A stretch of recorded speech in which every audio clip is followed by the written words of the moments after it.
This video is going to explore how to win back an ex after months or even years of silence and separation, not just through words or gestures, but by understanding how time itself can either rebuild what was lost or reveal who you've become in its absence. Because when someone's been out of your life for that long, the question isn't simply, can I get them back? It's, have I become the kind of man they'd want to return to?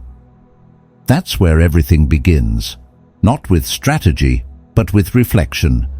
Time doesn't just create distance, it reshapes memory, it smooths out the rough edges of conflict and brings forward the warmth of what once made two people feel like home to each other. And sometimes that's all it takes to open a door that once felt permanently closed.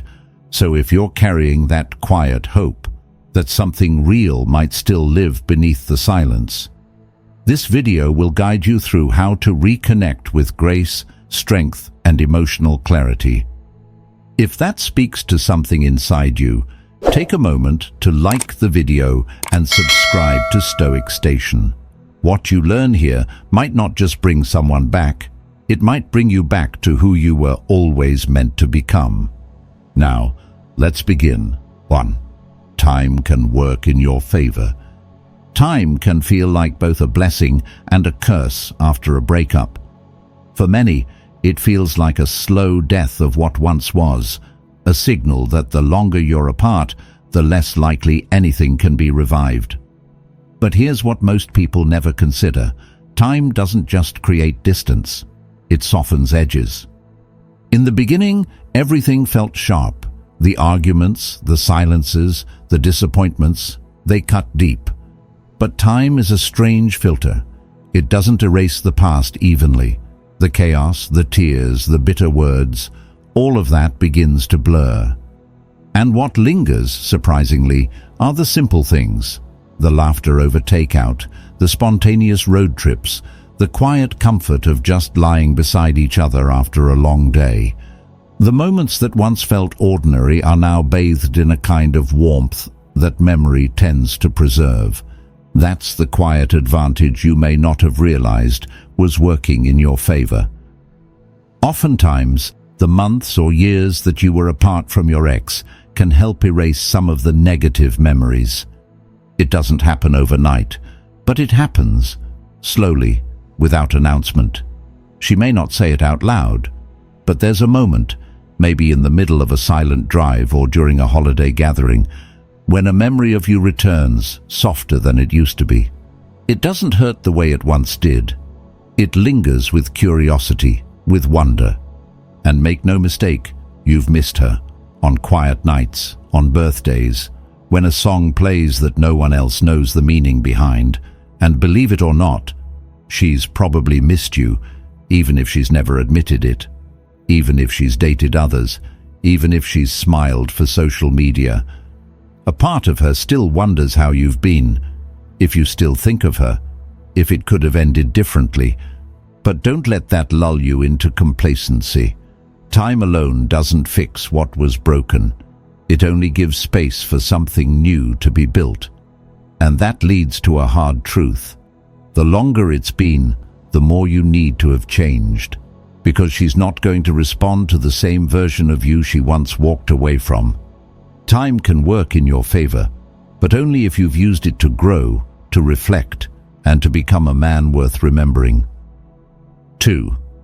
How to reconnect naturally. Reaching out after a long period of silence isn't as simple as picking up the phone and saying, "I miss you." After months or even years apart, reconnecting with your ex requires more than just bravery. It requires precision, the kind of careful intention that respects the past while leaving space for something new to emerge. If you were the one who got left behind, don't assume you're at a disadvantage.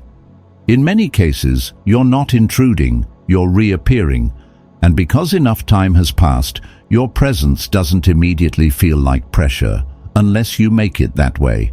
That's why you avoid diving into anything heavy right away. You don't open with questions like, "Do you still think about us?" or "Can we talk?" Those questions come from a place of emotional weight, and she'll feel it instantly. Instead, find a reason to reconnect that feels light, even mundane.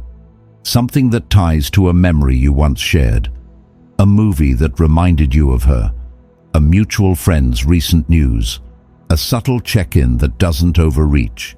Keep it easy, keep it clean, or better yet, let it happen naturally. Run into your ex by accident, the power of a coincidental encounter. This is not about manipulation.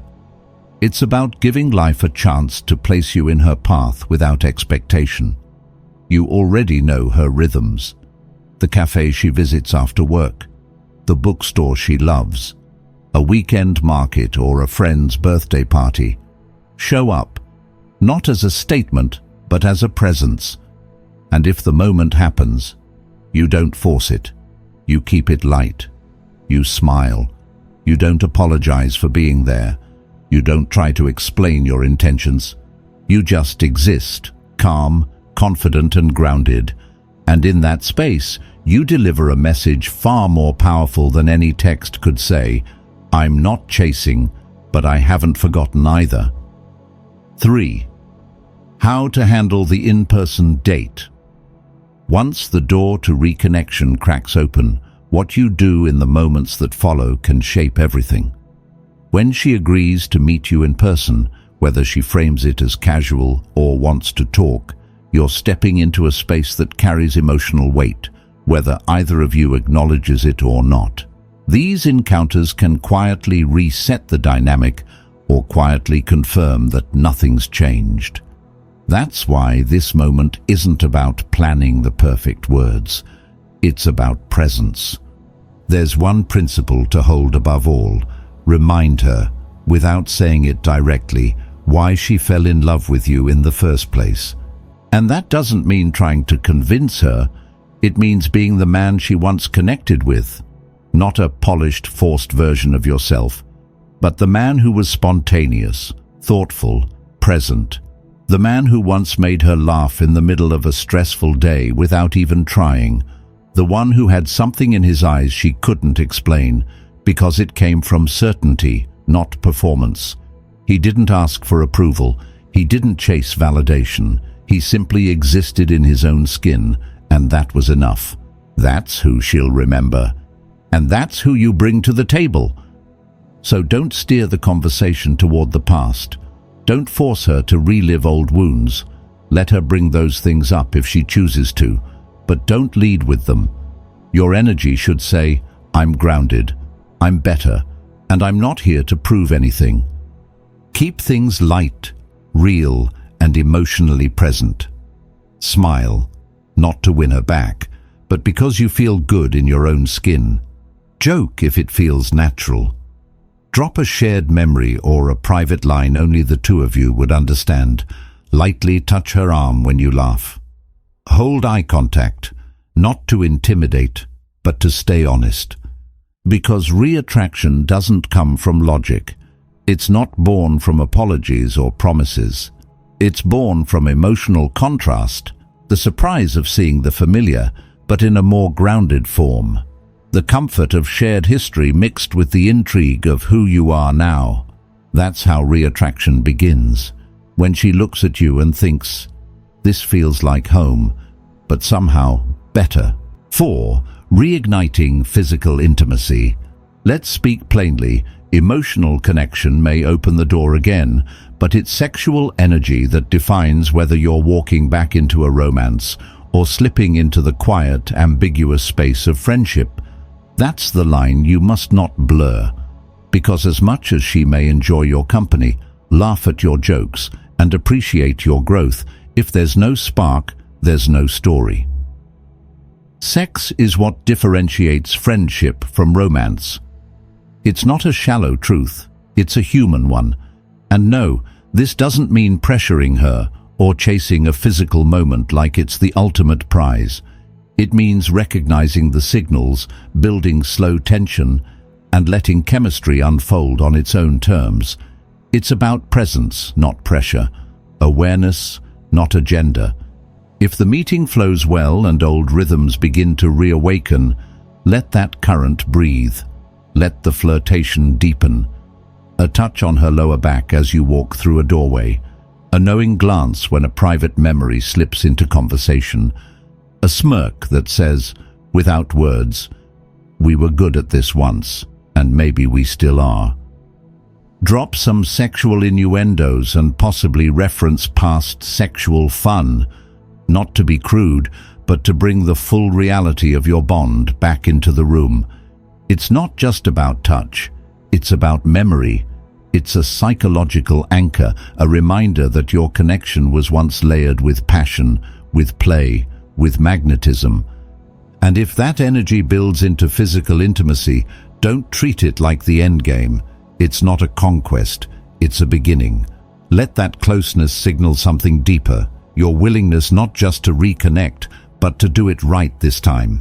Because if she gives you that level of access again, what you do with it is what will determine everything that follows. Summary. Finally, stay grounded in reality and self-respect. Here's the part most people don't want to face. No matter how carefully you plan, how much you've grown, or how well the reconnection seems to go, it still might not work out. And that doesn't mean you failed. It means you evolved. Because this process was never just about getting her back. It was about reclaiming the parts of yourself you had forgotten. It was about becoming the kind of man who commands respect, whether she sees it or not. If the door remains closed, don't lose yourself trying to pry it open. You don't beg, you don't chase, you don't collapse under the weight of rejection.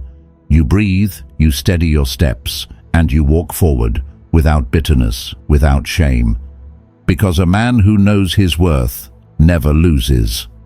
He either reawakens something in her that once meant everything, or he makes room for someone new to see him clearly, without needing to be reminded of his value. And if she does come back, don't slide into old habits just because they're familiar. Build something new, something stronger, rooted in honesty, accountability, and growth. Remember what it took to become this version of yourself. Don't undo that journey for comfort. Honor it. Let it shape what comes next. That's what real self-respect looks like. Thank you for spending this time with me. If something in this message spoke to you, offered clarity, strength, or even just a moment of calm, consider subscribing to Stoic Station and giving the video a like. Your presence here means so much. Stay grounded and keep moving forward with intention and purpose.